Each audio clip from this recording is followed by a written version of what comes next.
वनुसल्ली वनुसल्लिमु अला सय्यदिना हबीबिना व शफीना मौलाना व मलजाना व मअवाना मुहम्मदिन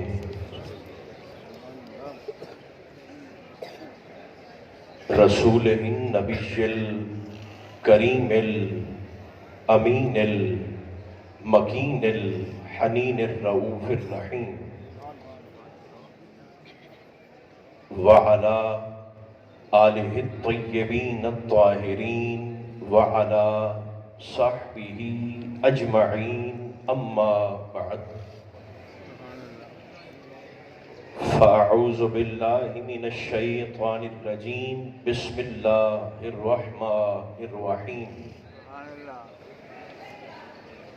इन्ना शानिअका हुवल अब्तर सदक़ल्लाहु मौलानल अज़ीम। मोहब्बत के साथ दरूद व सलाम की तिलावत फरमाइए। अस्सलातु वस्सलामु अलैका या रसूल अल्लाह, अस्सलातु वस्सलामु अलैका या हबीब अल्लाह, अस्सलातु वस्सलामु अलैका या रहमतल लिल आलमीन व अला आलिका व अस्हाबिका सय्यदी या शफीअल मुज़निबीन। अल्लाह तबारक व तआला जल्ल मजदुहुल अज़ीम की हम्द व सना हुज़ूर नबी मोहतरम रसूल मोहतशम रहमत आलम सल्लल्लाहु अलैहि व आलिहि व बारका व सल्लमा की ज़ात बेकस पनाह पर हदियाए सलातो सलाम अर्ज करने के बाद मेरे काबिल इज़्ज़त अहबाब अल्लाह करीम का शुक्र है जिसने हमारी गर्दनों में निस्बत मुस्तफ़ा का कलादा अता फरमाया। रब्बे ज़ुल जलाल इस हाज़री को हमारी ख़ताओं के कफ़ारे के तौर पर कबूल फरमाकर दुनिया और आखिरत की हर खैर हमारा मुकद्दर फरमाए।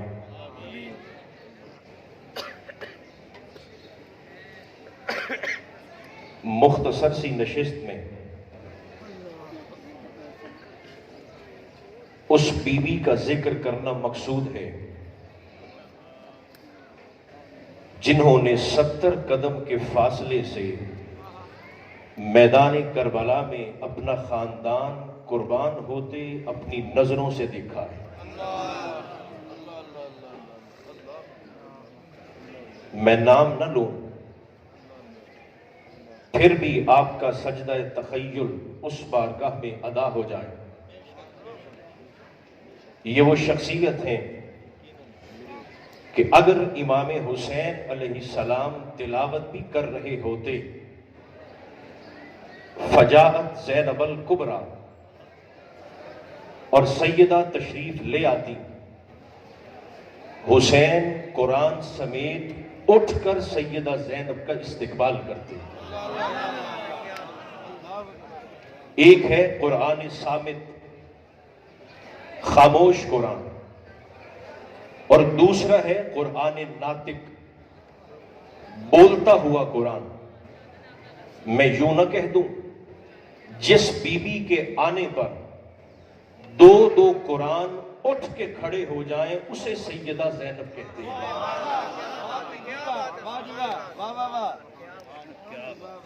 ये अल्लाह की हिकमत है। वो ऐसा हिकमत वाला कि जिसने बगैर आवाज के फरिश्तों को बता दिया था कि मैं जमीन पर खलीफा बनाने वाला हूं। अहले बैत अतहार की कुछ फजाइल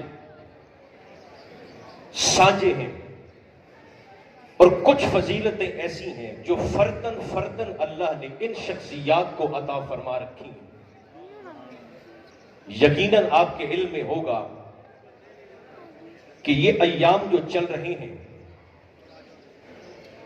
ये सरकारे अली अकबर के दिन है। आपकी बारगाह में सिर्फ एक जुमला अर्ज करके बात को बढ़ाता हूं। सदियां बूढ़ी हो गई मगर हुसैन का अकबर आज भी जवान है।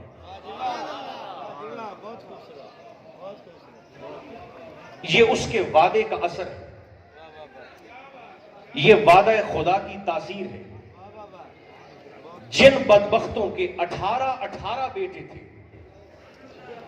उनका एक भी ना बचा, और जिन सैयदों का करबला में बचा ही सिर्फ ज़ैनुल आबिदीन, आज कायनात महक रही है सैयदों के वजूद के साथ।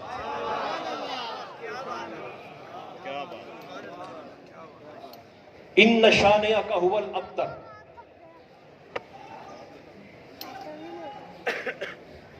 रब का चैलेंज देखिएगा। मैं तवज्जो का तालिब हूं, आखिरी जुमले अर्ज करने लगा। अल्लाह का चैलेंज है कि दुश्मन रसूल अब्तर, रसूल का दुश्मन मुनक़तिउन नस्ल, रसूल का दुश्मन नस्ल बुरीदा। कुरान का दावा है दुश्मन रसूल अब्तर है।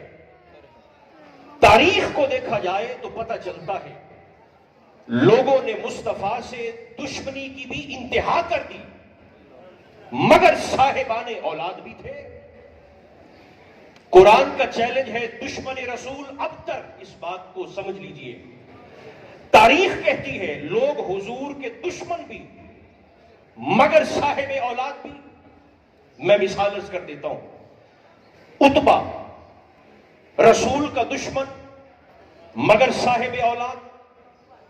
शैबा रसूल का दुश्मन मगर साहिब औलाद। वलीद बिन मुगीरा रसूल का दुश्मन मगर साहिब औलाद। आस बिन वाइल रसूल का दुश्मन मगर साहिब औलाद। मुसैलमा कज़्ज़ाब रसूल का दुश्मन मगर साहिब औलाद। मिर्जा गुलाम अहमद कादियानी मुस्तफा का दुश्मन मगर साहिब औलाद। मिर्जा नासिर बेग रसूल का दुश्मन मगर साहिब औलाद। तस्लीमा नसरीन रसूल की दुश्मना मगर साहिब औलाद। सलमान रुश्दी नबी का दुश्मन मगर साहिब औलाद। अगर मैं आपकी खिदमत में यह बात पहुंचाने पर कामयाब हो गया तो किबला कुरान का चैलेंज इस 21वीं सदी में लोगों के जहनों में चैलेंज हो जाता अगर मोहम्मद की औलाद का डर न होता। दावा कुरान ये है। मुझे नहीं पता आपकी निगाहों का मरकज किस तरफ है। कुरान का चैलेंज है दुश्मन रसूल अब्तर। मैंने 15 बंदों की लिस्ट आपके सामने रख दी, सारे दुश्मनाने रसूल और सारे साहिबाने औलाद। यकीन जानिए कयामत तक मुफस्सिर हातिब लैल बन जाते, फलसफी टकरे मार मार के मर जाते, किसी को जवाब न मिलता। ये जवाब दिया है तो खानदान मुस्तफा के 10वें चिराग हजरत अली नकी ने दिया। तो चुप बैठे हैं, उनकी खिदमत में बड़े अदब से गुजारिश करूंगा, ये जिन शख्सियात का मैं नाम ले रहा हूं इन्हें मानने का हुक्म है, सोचने का तो सवाल ही पैदा नहीं होता। साथ है तो जरा खोलिए, मोहब्बत से बोलिए सुभान अल्लाह। पहले सवाल को समझे फिर जवाब का लुत्फ आएगा। कुरान का चैलेंज दुश्मन रसूल अब तक मैंने आपकी खिदमत में अर्ज कर दिया। इतने लोग सरकार के दुश्मन भी मगर साहिबाने औलाद भी। सरकार अली नकी बाजार में तशरीफ फरमा है और एक शख्स हाथ में बेटा उठाकर, अपना बच्चा उठाकर महबूब की बारगाह में जसारत करता है, इहानत करता है, तौहीन का मुर्तकिब होता है। लोग भागे और जनाब अली नकी की बारगाह में कहने लगे, हुजूर कुरान तो कहता है कि दुश्मन रसूल अब्तर है, हुजूर इसने सरकार की बारगाह में इहानत भी की, जसारत भी की, और अपना बच्चा भी हाथों में उठा के खड़ा है। जो लोगों की नीयत न जाने वो ईमान ही क्या, जो लोगों का इरादा न भांपे वो खून मुस्तफा ही क्या। लोगों ने कहा हुजूर ये दुश्मन रसूल भी और साहिब औलाद भी। सरकार इसका जवाब इरशाद फरमाइए। आखिरी जुमला कहकर इजाजत लेने लगा हूं। सरकार अली नबी इरशाद फरमाने लगे, चुप कर, सदाकत कुरान पे शक न कर। सूरज मगरिब से तलू हो सकता है मगर कुरान की सदाकत पर हर्फ नहीं आ सकता। हुजूर फिर बच्चे, फरमाया होते किसी के हैं, मशहूर किसी के हो जाते। इससे बड़ी दुश्मन रसूल की सजा क्या हो सकती है, और इससे बड़ी मुस्तफा के दुश्मन की अबतरी क्या हो सकती है, जिसकी नस्ल में खलल वाक़ई हो जाए, जिसके खून में मिलावट हो जाए। एक जुमला कहने लगा हूं, साहिबाने फाहम तशरीफ फरमा है, मुझे बात करने में आसानी हो जाएगी। इस्लाम मुहम्मदियुल वजूद और हुसैनियुल बका है। अब खुदा जाने आपकी खामोशी को मैं हां समझूं या ना समझूं। नारे तकबीर, नारे रिसालत, नारे रिसालत। फैजाने हुजूर किबला बाबा जी सरकार, हुजूर किबला साहबजादा पीर सैयद मोहम्मद फैजुल हसन शाह साहिब, फैजाने हुजूर किबला बाबा जी सरकार, खानदाने हुजूर किबला बाबा जी सरकार। और गूंज आनी चाहिए अल्लाह मोहम्मद चार यार हाजी ख्वाजा कुतुब फरीद, हक फरीद या फरीद, हक फरीद या फरीद, हक फरीद या फरीद, हक फरीद या फरीद, हक फरीद या फरीद, हक फरीद या फरीद, हक फरीद या फरीद, हक फरीद या फरीद, हक फरीद या फरीद, हक फरीद या फरीद। फैजाने हुजूर किबला बाबा जी सरकार, जामिया फरीदिया।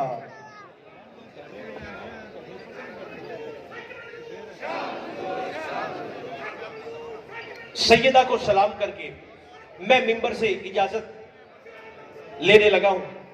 इस्लाम मुहम्मदियुल वजूद और हुसैनियुल बका है, और हुसैन मुहम्मदियुस सुदूर और ज़ैनबीयुल बका है। इस्लाम को वजूद मुस्तफा ने बख्शा और इस्लाम को बका हुसैन इब्ने अली ने बख्शी, जबकि हुसैन को वजूद मुस्तफा ने बख्शा और हुसैन को बका ज़ैनब कुबरा ने बख्शी। आप आज भी सैयदा के मजार पर हाजिर हों तो आपके मजार पर जली हुरूफ से दमिश्क में, शाम में आपका एक लकब लिखा है, बस वही मोहब्बत से कबूल फरमा लें। जैसे ही दाखिल हो तो जली हुरूफ से लिखा है, अस्सलामु अलैके या हयातल हुसैन। मैं अपनी जुबान में, अपनी बोली में तर्जमा करने लगा हूं इसका लिखा है, अस्सलामु अलैके या हयातल हुसैन, ओ हुसैन दी जिंदड़ी साडा सलाम कबूल फरमाओ। ए जाने हुसैन हमारा सलाम कबूल फरमाइए। जाने हुसैन का माना क्या हुआ? अपनी तरफ से तो यजीदियों ने शहीद कर दिया, सर कहीं और धड़ कहीं, मगर सैयदा सरे हुसैन के साथ हयात और जिंदगी बनके करबला से शाम तक ऐसे चली कि रास्ते में जहां भी कोई बड़ा शहर होता, रास्ते में जहां भी हुजूम मखलूक जमा होता, वहां सैयदा सरे हुसैन से मुखातिब होकर फरमाती, मैं वक्त की वलिया बनकर और नायबे अली बन के तुझे हुक्म देती हूं कुरान की तिलावत का। सैयदा हुक्म देती तो कुरान पढ़ने लगता। मैं फिर यूं ना कह दूं, जो हुसैन पर हुक्म चलाए उसे सैयदा ज़ैनब कहते हैं, जिसका हुक्म हुसैन पर चलता। आज भी बेटियों की, बहनों की शादियां होती हैं, आज भी वालिदैन निकाह के वक्त शराइत लिखवाते हैं। 2 शर्तें निकाह सैयदा ज़ैनब के वक्त मौला अली शेर खुदा ने भी लिखवाई। अगर आप बोलें तो मैं दोनों अर्ज कर देता हूं आपकी खिदमत। पहली शर्त फरमाया, अब्दुल्ला मेरे बेटे, ज़ैनब का निकाह मैं आपके साथ करने तो लगा हूं, मगर मेरी पहली शर्त यह है कि ज़ैनब हुसैन से मोहब्बत नहीं करती, इश्क करती है। जिस दिन से ज़ैनब की डोली मेरे घर से निकले, हर रोज दिन और रात में एक बार मेरी ज़ैनब को लाकर हुसैन से मिलवा जरूर जाना।